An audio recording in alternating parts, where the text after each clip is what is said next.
Assalamualaikum warahmatullahi wabarakatuh. Perkenalkan, nama saya Muhammad Wildan, nomor induk mahasiswa 2001-0402-0026. Pada hari ini, saya ingin memenuhi tugas mata kuliah Middle Test Ilmu Retorika dosen pengampu Bapak Muhammad Ifat MAG. Baiklah, cekidot. Pertanyaan yang pertama, apa itu retorika? Dan apa itu retorika menurut Campbell 1972? Baiklah, sebelumnya kita bahas retorika. Retorika berasal dari bahasa Yunani, yaitu retor, yang artinya juru bicara atau orator atau ahli pidato. Kemudian, retorika menurut Campbell 1972, beliau mengarahkan kepada 4 hal, yakni yang pertama, mencerahkan pemahaman. Retorika memiliki tujuan, yakni untuk mempersuasi. Artinya apa? Bagaimana upaya yang dilakukan oleh komunikator kepada komunikan untuk membenarkan gagasannya mengenai topik yang diangkat. Oleh karena itu, sebelumnya seorang komunikator haruslah dapat memahami sebelum minta dipahami. Nah, jadi jangan berharap sebagai komunikator itu bisa dipahami orang, akan tetapi bagaimana caranya dia terlebih dahulu memahami keadaan orang agar dapat mencerahkan pemahaman. Kemudian yang kedua, menyenangkan imajinasi. Yakni komunikator tentunya berusaha untuk menyenangkan hati dan pikiran daripada komunikan. Mengapa demikian? Hal ini karena jikalau sang komunikan tadi sudah senang kepada kita, maka kita akan dapat mendapat hubungan yang baik, yang erat, dan tentunya hubungan itu menjadi lebih berwarna, sehingga dia akan selalu tertarik dengan apa yang kita sampaikan dan dia akan senantiasa mendengar apa yang kita sampaikan. Kemudian yang ketiga, menggerakkan perasaan. Jikalau sang komunikan telah senang dengan kita, kemudian apa yang bisa kita lakukan? Yakni menggerakkan perasaannya. Bagaimana kita selaku komunikator menyampaikan pesan, menggerakkan hatinya, menggetarkan jiwanya. Dengan demikian, dia akan tersentuh dan dia akan dapat memahami serta mematuhi apa yang kita sampaikan. Dan yang terakhir, yang keempat, mempengaruhi kemauan. Jikalau dia sudah senang kepada kita, kemudian dia juga telah mengikuti apa yang telah kita sampaikan, dan dia tentunya akan mau mendengarkan apa yang kita sampaikan, sehingga dia akan dapat mengikuti apa yang telah kita sampaikan atau yang kita inginkan. Pertanyaan nomor 2, uraikan secara singkat perkembangan ilmu retorika dari masa ke masa. Baiklah, setiap perkembangan itu tentunya memiliki masanya tersendiri. Begitu juga dengan ilmu retorika. Ilmu retorika memiliki perkembangan pada zamannya masing-masing. Seperti halnya yang pertama itu pada masa Yunani. Pada masa ini retorika pertama kali dikenal sekitar abad 5-6 sebelum Masehi. Pada hal ini, retorika banyak digunakan untuk orang-orang yang berada di dalam pengadilan. Namun juga akhirnya retorika digunakan untuk hal yang lain, terkhusus dalam hal perpolitikan. Dan di antara para ahli yang ada pada zaman atau masa Yunani ini ialah Aristoteles, Plato, dan yang lainnya. Kemudian masa yang kedua yaitu pada masa Romawi. Pada masa Romawi ini disebut abad pertengahan atau abad kegelapan. Kenapa? Karena demokrasi yang ada pada masa ini, orang-orang itu banyak menyingkirkan orang-orang yang pandai bicara, sehingga mereka banyak menciptakan gladiator. Intinya pada masa ini tuh yang dikembangkan adalah otot daripada otak, sehingga pada masa ini pemerintah itu seolah-olah menekan akan orang-orang tidak berkembang dalam hal menyampaikan kebenaran, atau intinya ilmu retorika itu diredupkan. Supaya apa? Supaya mereka tidak bisa mengkritik daripada kepemerintahan. Kemudian yang ketiga itu pada masa Islam. Pada masa Islam retorika berkembang dengan baik karena pada saat itu Rasulullah SAW merupakan guru retorika terbaik seperti itu.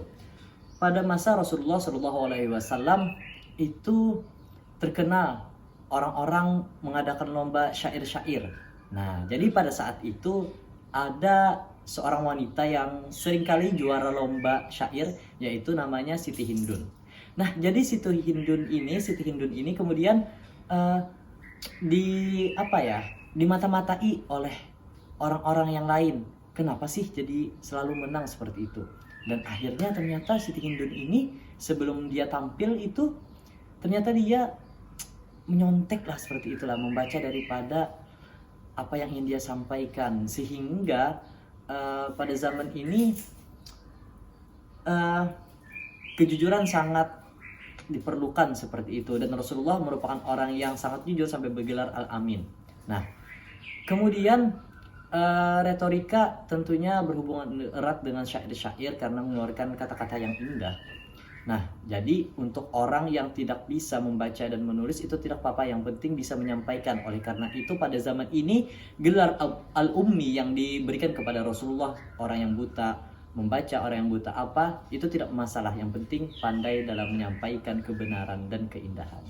Kemudian yang terakhir itu ada pada zaman modern.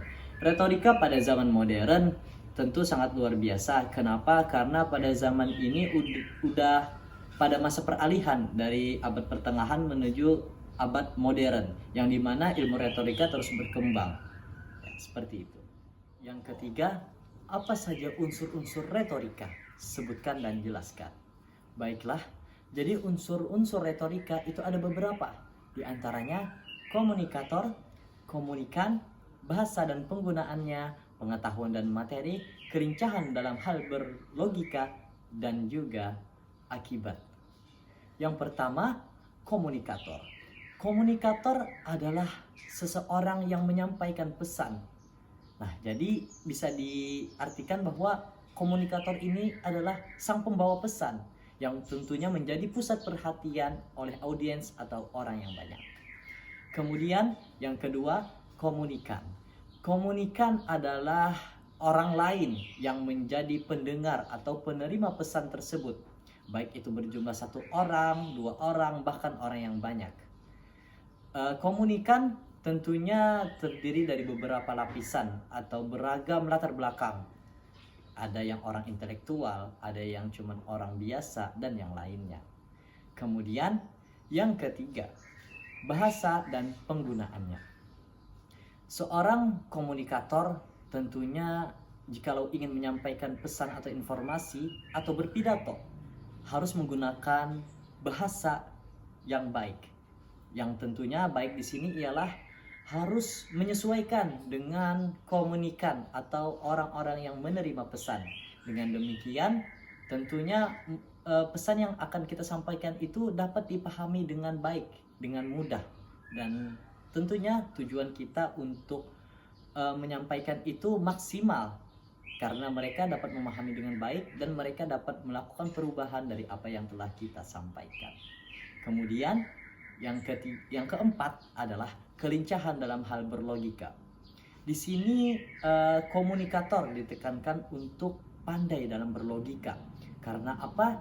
Karena dengan kelihayannya dalam berlogika mampu membawa suasana para audiens itu menjadi tertarik dengan apa yang kita sampaikan. Dia akan terbawa suasana lah dengan apa yang kita sampaikan, sehingga mereka akan senantiasa memperhatikan apa yang disampaikan oleh komunikator. Kemudian yang terakhir yaitu akibat. Tentunya apa yang disampaikan oleh seorang komunikator tentunya pengen didengar dan juga dilakukan oleh komunikan. Oleh karena itu, dengan beberapa unsur yang telah dilakukan di atas tadi itu, akibatnya adalah komunikan dapat melakukan sebuah pergerakan dari apa yang telah disampaikan oleh komunikator. Tentunya seorang komunikator menyampaikan hal yang baik, dan yang diharapkan adalah komunikan mampu melakukan perubahan menjadi hal yang lebih baik. Kemudian pertanyaan yang terakhir, yang keempat, yakni mengapa dakwah perlu retorika? Jelaskan. Baiklah, berdakwah sangat diperlukan menggunakan retorika. Mengapa? Karena pesan yang disampaikan menggunakan retorika sebagai ilmu itu mampu mempengaruhi orang lain untuk memilih akan kebaikan dengan tanpa adanya paksaan. Bukankah tujuan daripada dakwah itu sendiri juga mengajak orang lain menuju jalan kebaikan dengan tanpa paksaan? Betul kan? Nah, jadi dakwah dan retorika itu sangat berkaitan erat. Kemudian Rasulullah Shallallahu Alaihi Wasallam dalam berdakwah itu juga menggunakan retorika. Rasulullah dalam berdakwah itu menggunakan bahasa yang sangat teratur. Beliau sangat tegas dalam memilih pembahasan, dan beliau sangat lemah lembut dalam menyampaikan pesan dakwah. Sebagaimana dalam firman Allah Subhanahu wa taala Quran surah Al-Imran ayat 159 yang artinya dapat kita pahami seperti ini. Maka berkat rahmat Allah Sang Maha Pengasih dan Maha Penyayang, maka perlakukanlah mereka juga dengan rasa kasih dan rasa kasih sayang. Jikalau kita mendakwahi mereka dengan kekerasan hati yang keras, maka mereka akan menjauh dari kita. Oleh karena itu, Rasulullah bersifat lemah lembut kepada para mad'u atau kepada sasaran dakwahnya agar mereka mau mendengarkan apa yang kita sampaikan. Kemudian dakwah tadi sangat berkaitan erat dengan retorika. Karena di mana ada dakwah, di situ ada retorika, yang menjadi persamaannya mengajak kepada kebaikan dengan tanpa adanya paksaan. Intinya seperti itu. Karena dakwah dengan retorika itu tujuannya untuk memahamkan dan untuk mempengaruhi mereka agar dakwah yang disampaikan dengan retorika menjadi maksimal. Kenapa? Karena dakwah tanpa adanya retorika itu seperti pesan yang tidak memiliki daya. Pada akhirnya dakwah dengan retorika mampu mengajak, bukan mengejek. Dakwah dengan retorika mampu merangkul tanpa adanya memukul. Dan dakwah dengan retorika itu mampu menyelesaikan masalah tanpa menambah masalah. Oke. Demikian video yang dapat saya sampaikan. Terima kasih atas segala perhatian dan mohon maaf jika dapat kesalahan. Saya pamit undur diri. Wassalamualaikum warahmatullahi wabarakatuh.